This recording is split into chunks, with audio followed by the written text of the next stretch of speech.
All right, we got a chunk of Wildhorse obsidian. Gonna see if we can make a point with it. Got some sandstone.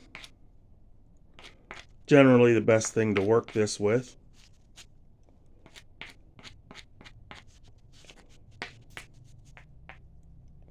Got nice and round that is. It's like a perfect stone.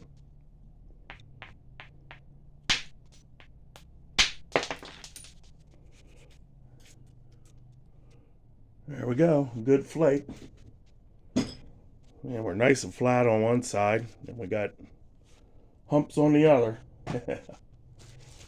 Always seems to be the case.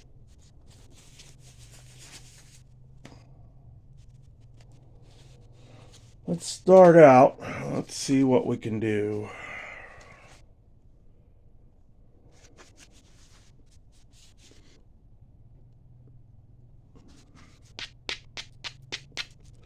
This is my little finger-like hammerstone.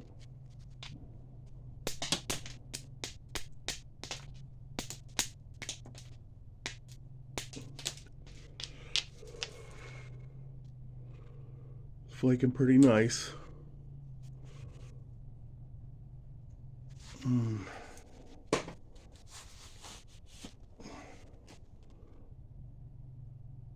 Let's zoom you up a little bit and you can see how nice that is. So, guess I'll just use the old one glove, at least till I get a cut. Got a big turtle. Now normally how I deal with them is I just flake a side off, but I'm going to try and save this. This is where I stuck the flake, so we'll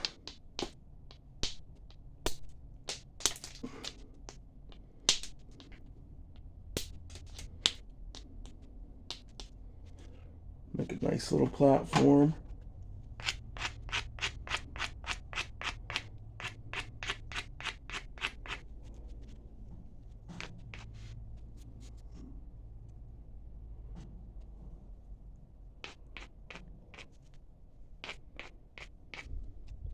I'm going to support it with my finger.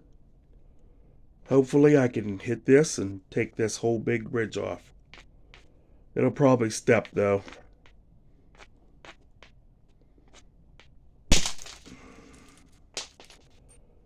Not too bad. Bringing up that ridge.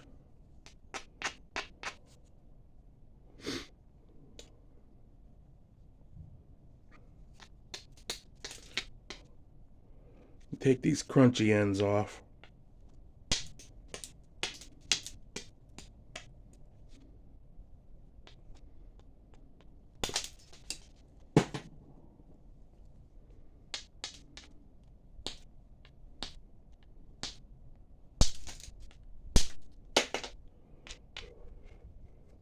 See, there's gook in this end.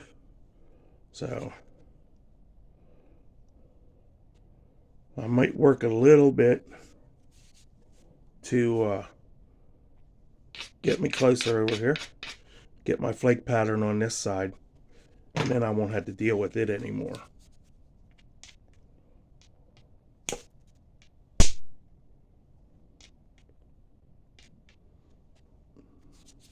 Move back just a tear.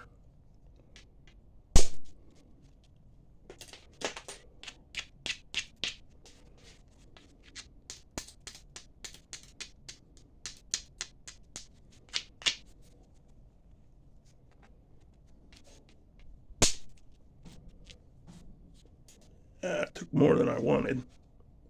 I hit high, but my point's still only an inch wide, so it's not too bad. Should probably put my glasses on so I can see better.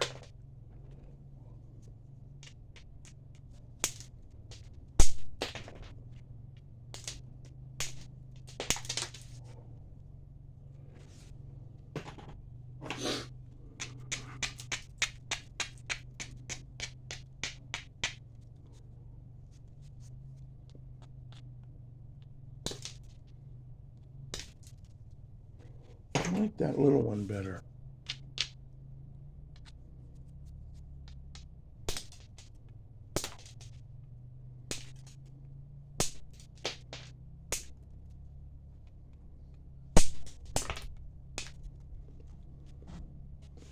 Nice, see there? Yeah. We've got a ridge going, nice middle of the road.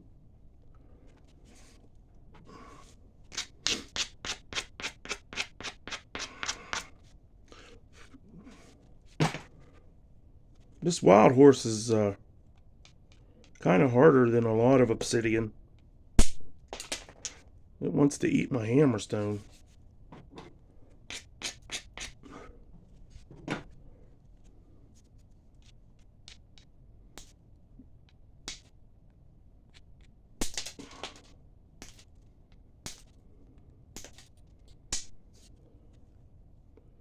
I think the main thing to do with this obsidian is not to try to drive in or really take too much.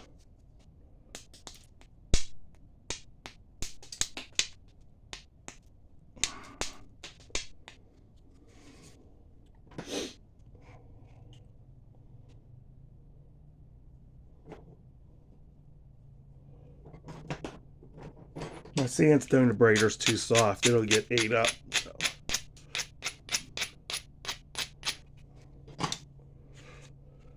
Okay, we're going to pinch this ridge and hopefully hit good and get some of this.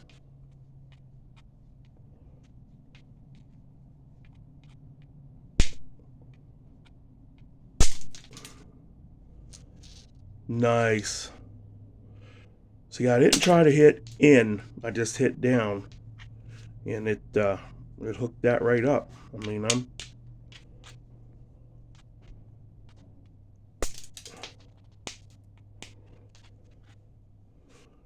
I'm at a pretty good place. I'm ready to go to my trusty aluminum.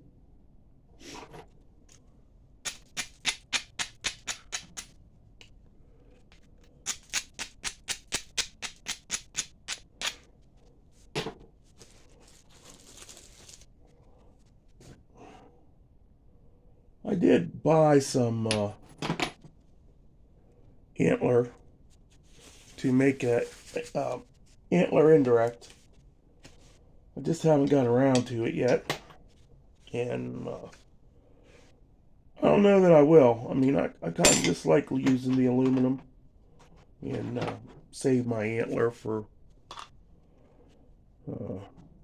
other stuff maybe.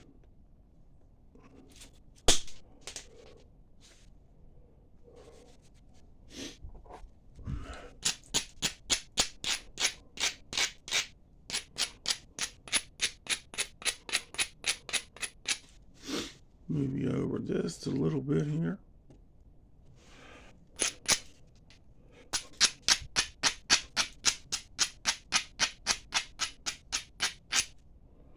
Working on a little bit of cleaning in the shop. And like I said, Wildhorse, just hit straight down. Don't try and drive them flakes. I mean, I guess if you make it a giant point, you're going to have to, but I support it on the back with my fingers. Put my fingers like so, and I pinch, and I pull like I'm pulling this, and seems to help.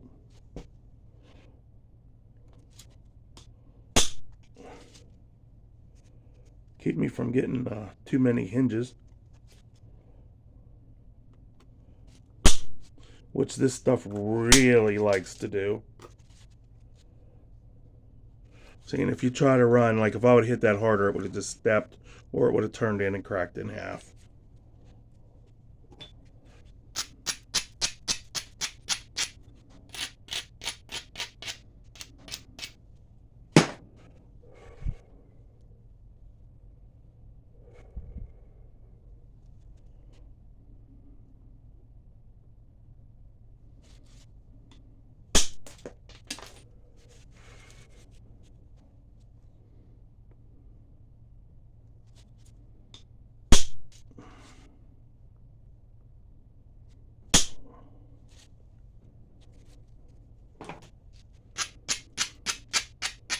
When I'm using steel, I've had this stuff actually spark.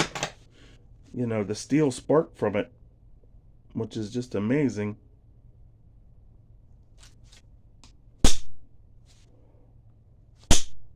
You see how hard it is. It don't want to go. If it don't go, I don't keep pushing it. But you see, getting results.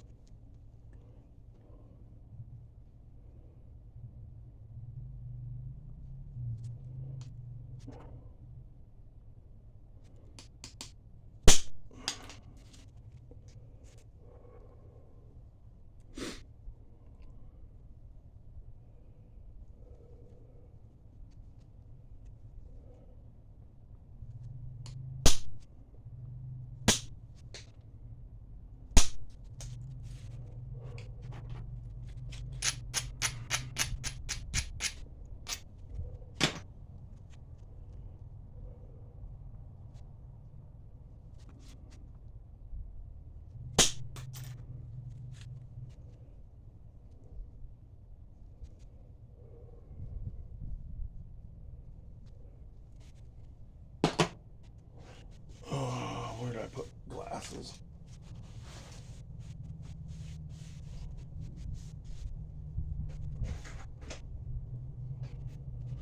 I've been selling some stuff, and I think I have my last order ready to ship out.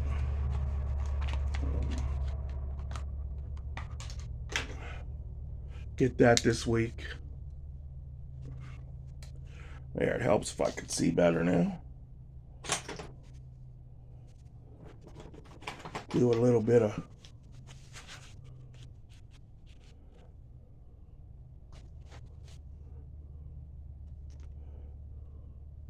pressure flaking.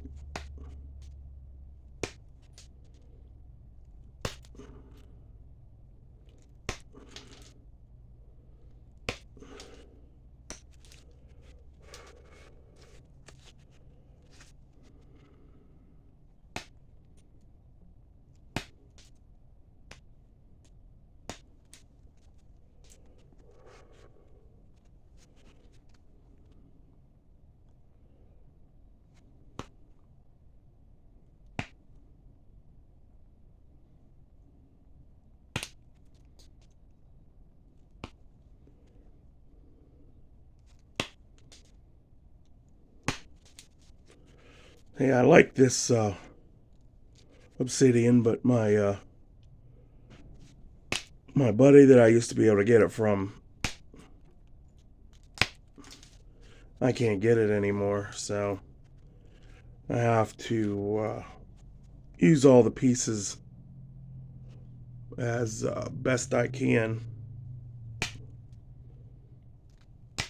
you know, for making points.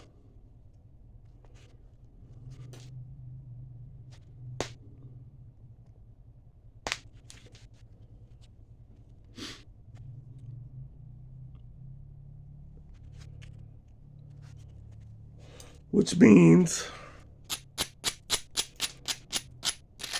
not trying to do superhuman stuff with it.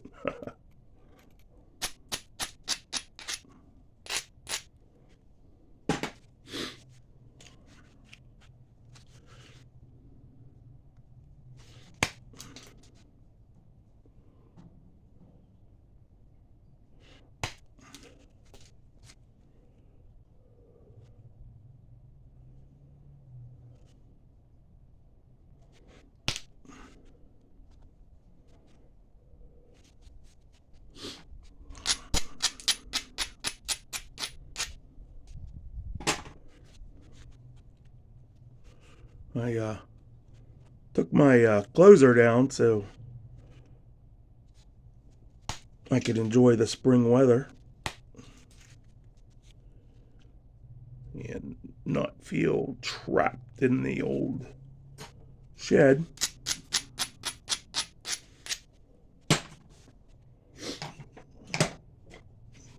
A little bit pointier aluminum. And I do use metal on metal. This is a brass cap on a 1/2-inch pipe. And when I work big or hard stuff, this is a 3/4 pipe with the 3/4 brass cap and a 1.25 inch copper cap filled with lead. I can really put it down with this. But usually it just takes the little one.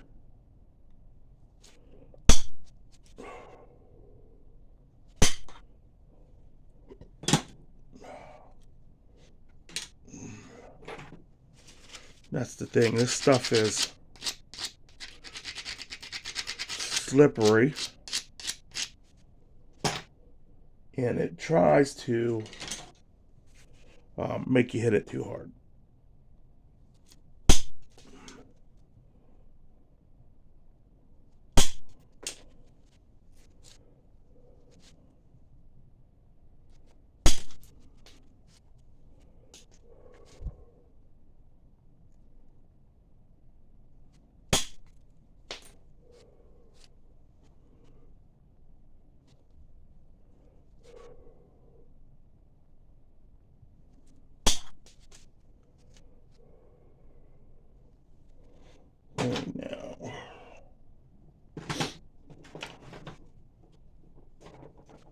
Now this is the thing, guys. I know you can see, focus. These little thin spots that are super sharp, you can tap this here and it'll crack right across there. So you got to make sure you do not keep them around.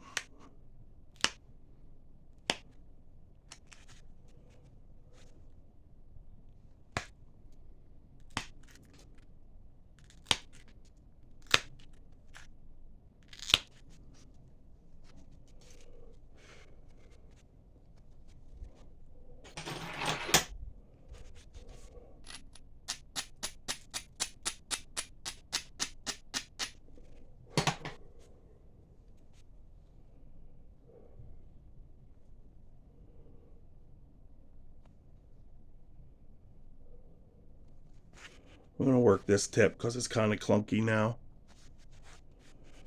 Get that taken care of before we move on.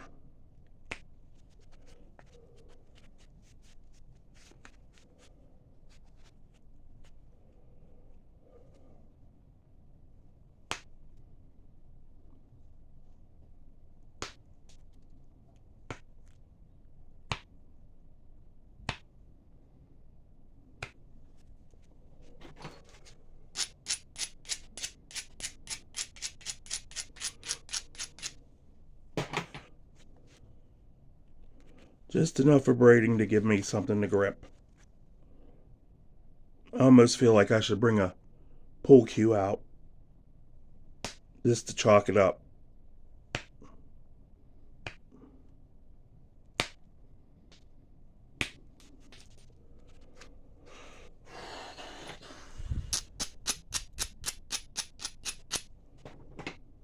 You see this whole low side's got to come off, and then that'll leave us with a nice preform.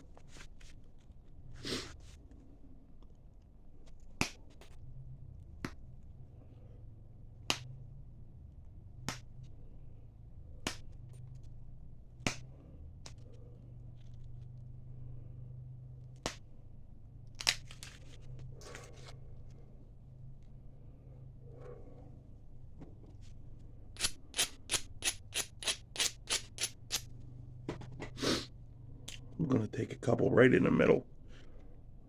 Let's see. I always like to look at it from the end and see where you're actually at, because it'll trick your eye.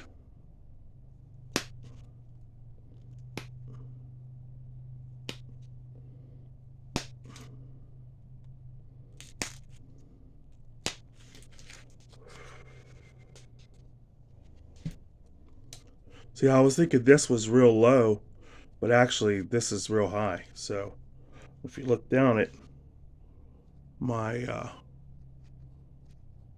one side is really nice shape, and this side ain't bad. It's just got a bulge right here, and we're gonna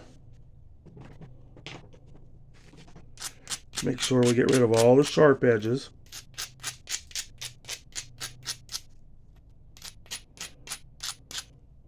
Not abrade too much, just put some rough stuff on there to grab.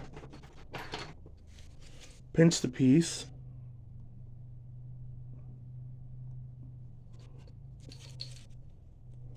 One day I gotta glue this cap.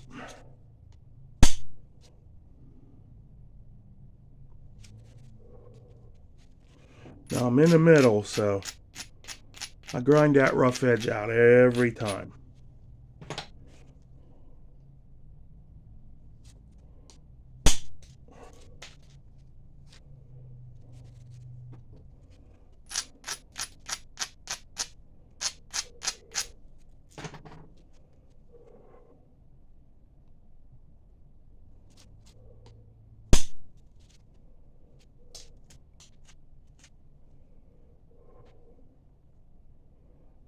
Like it. Now look, pretty good.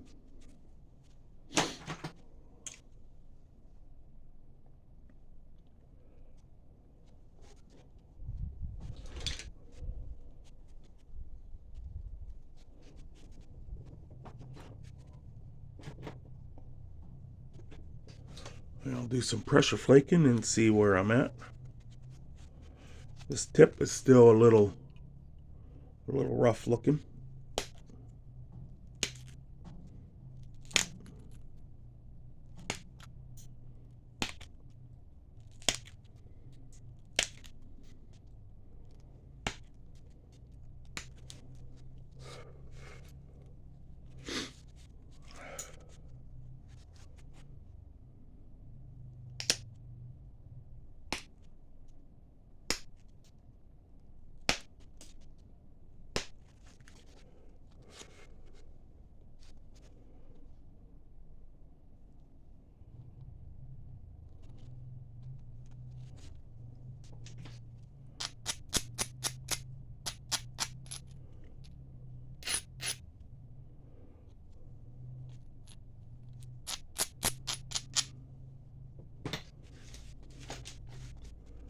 One of the really awesome things about obsidian is pressure flaking.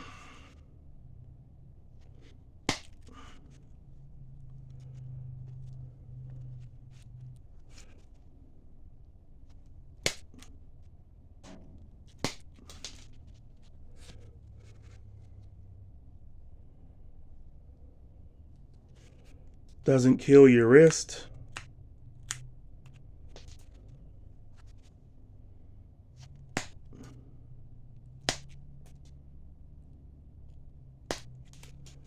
If you don't grind too hard, you get pretty good results.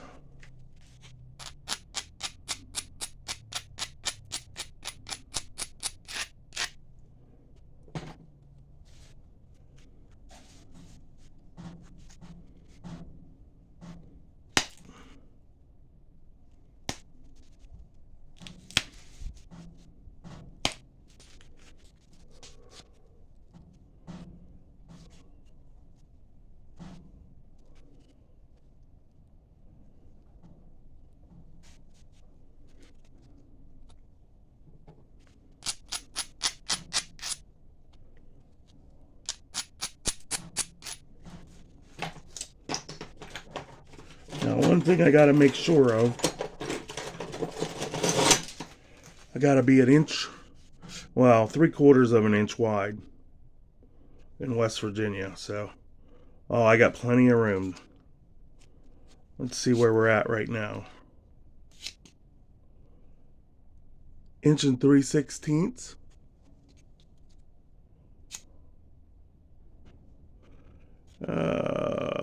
Quarter inch thick.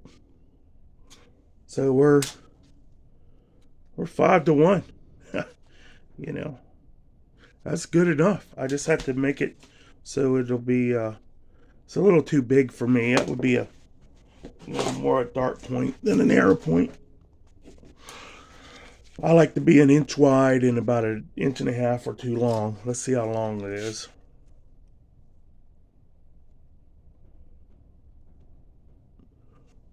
2 5/8. So who knows? We'll see where it ends up.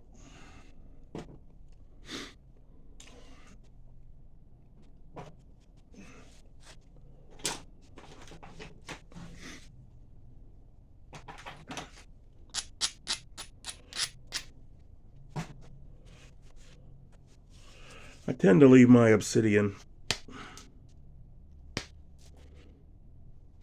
slightly thicker. A lot of guys make it thinner because it's easier, but you know, I want to hunt with mine, and I you know, a little bit thicker makes it just that much stronger, and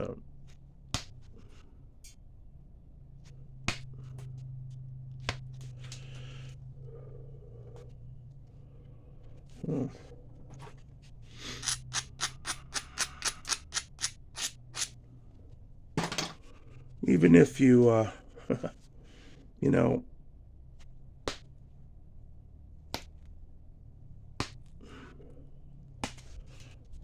ooh, almost shot a flake into my finger. Now I know I got a lot of tips, so I'm going to make this tip. I'm going to work the tip first real fine, and then I'm going to thin the base and probably put some side notches in it. And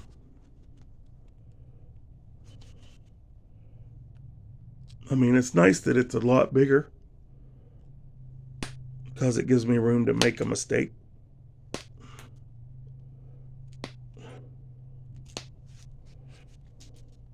But I try not to take a piece this big to make something this big. That's all I'm going to say about that.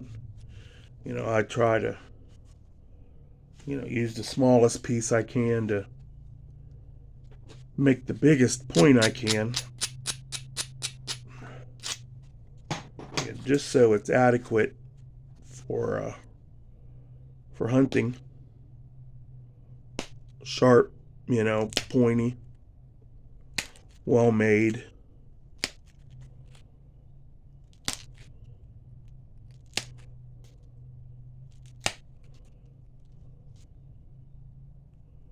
To make things as fair as they can be for the target. Got to be fair to the target. That's coming along nicely. Let's see.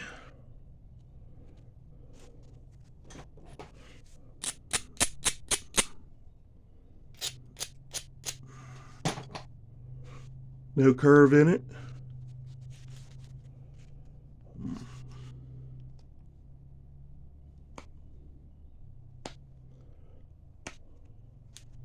Sometimes I make things with just natural tools all the way, but usually I like to mix it, you know, some hammerstone, some, you know, some aluminum, some antler, just to keep it interesting. I gotta sharpen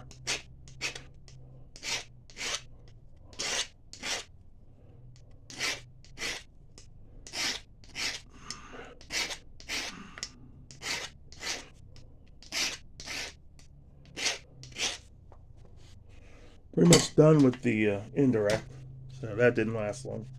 I do have, like when I actually sharpen, like I make them to this, and it's a preform, and then right before I mount them to the arrows, I sharpen them with antler, because antler makes the sharpest points.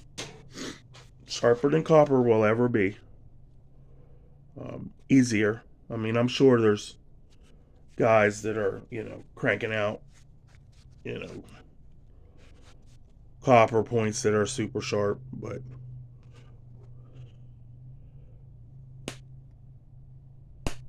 for me, and I like that little tip to be Mucho pointy.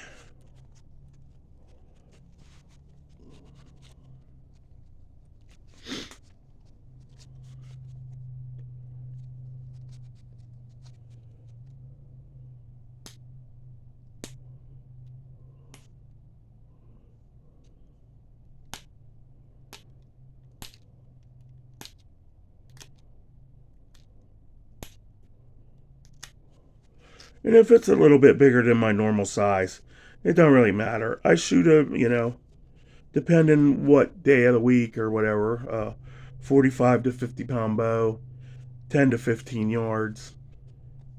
If this weighs 125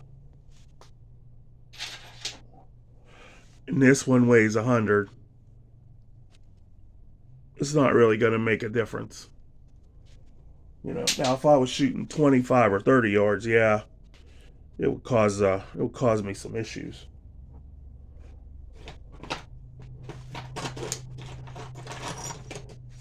Now when I get down to the end, I like this fine. This is really fine.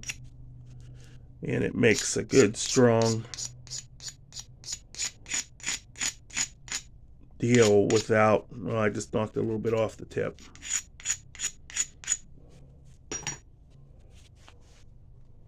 Oh, sounds like the cat's coming. Surprised Bobo hasn't been in here yet, but I know this isn't as interesting of a film, all pressure flaking, but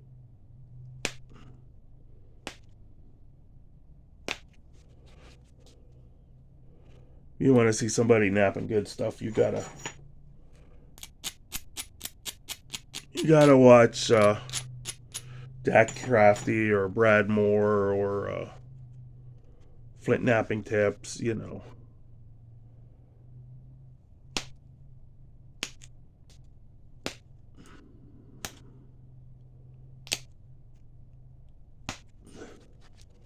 my napping's kind of single-minded.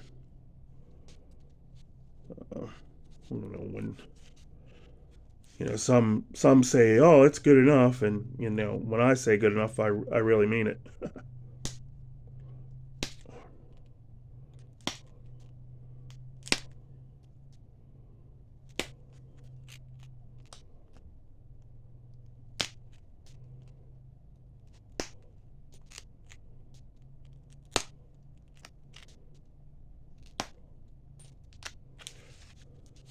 Considering I might be deer hunting and have a squirrel come down, 5 yards away from me, I'm going to take the shot.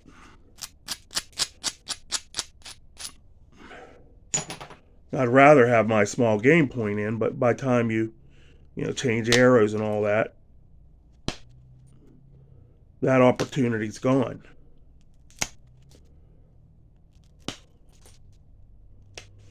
And if you don't put any arrow in and a whitetail buck or something decides to sneak down on you, well then, what do you do there? You're just trying to sneak an arrow in. I think I'm going to make this a corner notch, I think they call it scowlorn or something like that, depending on how thin I get this base.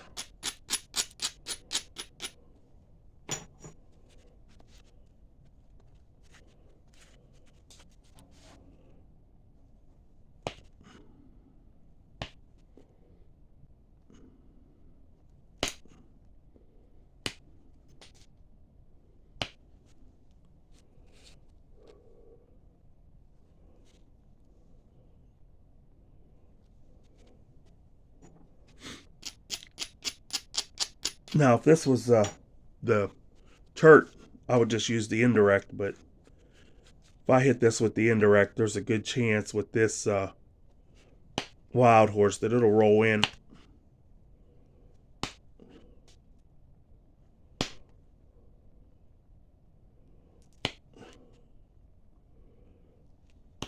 It'll roll in and want to split my point or make it weak For the hunting, I want this surface to be as smooth as possible for two reasons. One, it makes it penetrate better, and two, it makes it stronger because there's no cracks or weak spots to start it out, to start it failing. And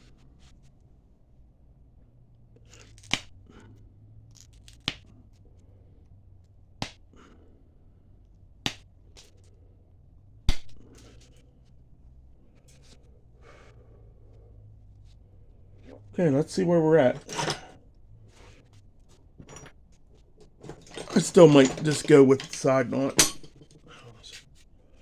We are still 1.1 inches. That's pretty wide. Thickness 3/16. So we're getting down there.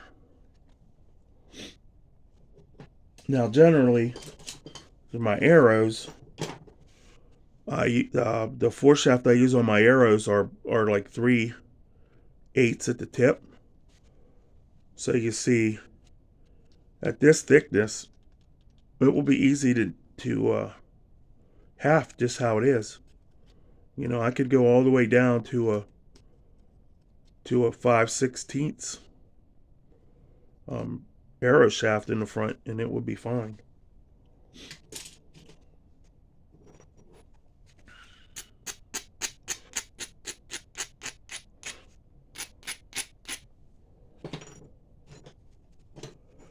Well, let's see if we can get. I don't know if I'm going to be able to do this or not, guys. It's kind of hard doing it so you can see. But I want to get some big.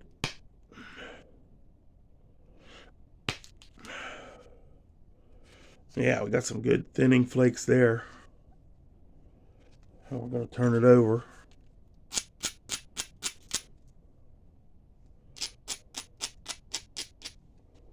Now you notice I didn't make this tip, babyfied, because when I do my final sharpening, I'll get that. Right now, I got to worry about even base with a thin enough in the middle. Doesn't have to be thin all the way, just in the middle so the arrow can slide in there.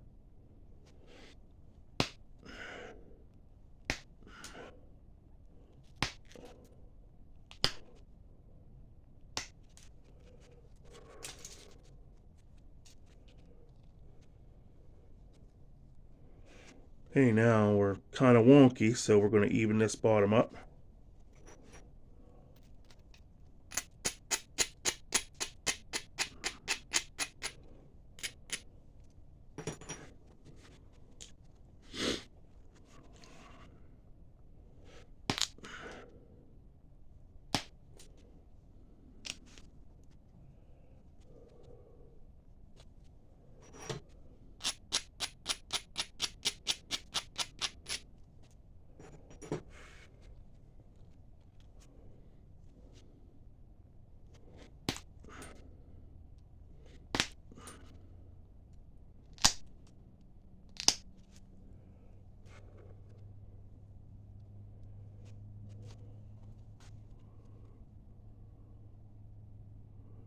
"39 minutes already, wow." Hey, we could do some thinning from the sides here.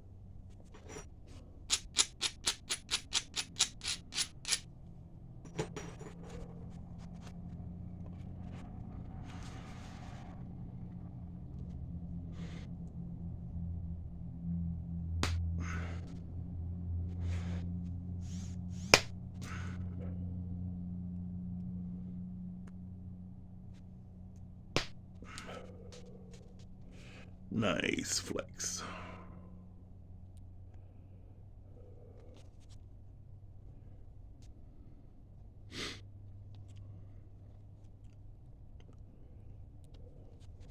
Let's see if my scale works to see how many grains we're at.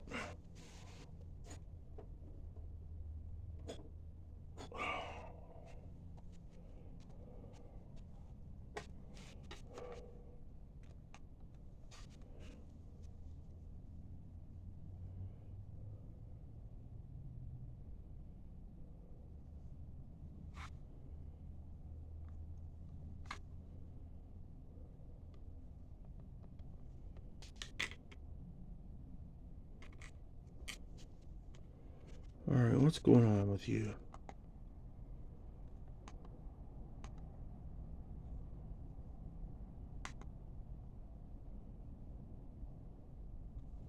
All right, there we go.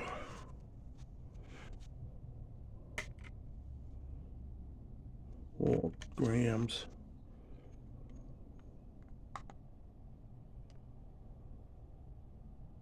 Carrots, ounce. Troy ounce, dram weight. Grain. Might have to thin it a good bit more. Ah, 150 grain. That's pretty good. By the time it's done, that's a good weight. Now let's see what my chert one comes in at. This is Edwards chert. I gotta quit moving this thing.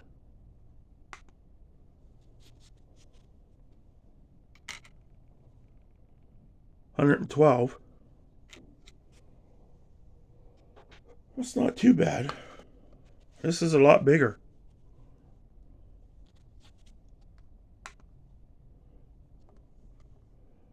It's hard for them to be accurate when they're not sitting on a solid base.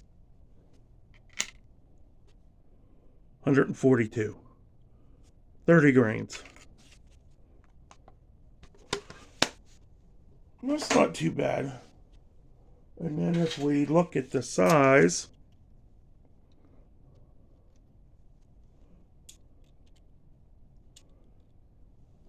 we ended up nearly identical. So, good enough. I'm not going to notch these until I get my dozen made, so on to the next one.